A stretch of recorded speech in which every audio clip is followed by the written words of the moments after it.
उत्कटसुन्दरदन्दिमुखम् भुजगेन्द्रसुसर्पगदाभरणम्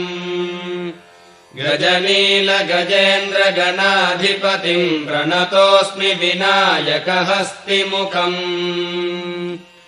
सुरसुरगणपतिसुन्दरकेशम् ऋषिगणपतियज्ञसमानम् भव भव गणपति पद्मशरीरम् जय जय गणपति दिव्य नमस्ते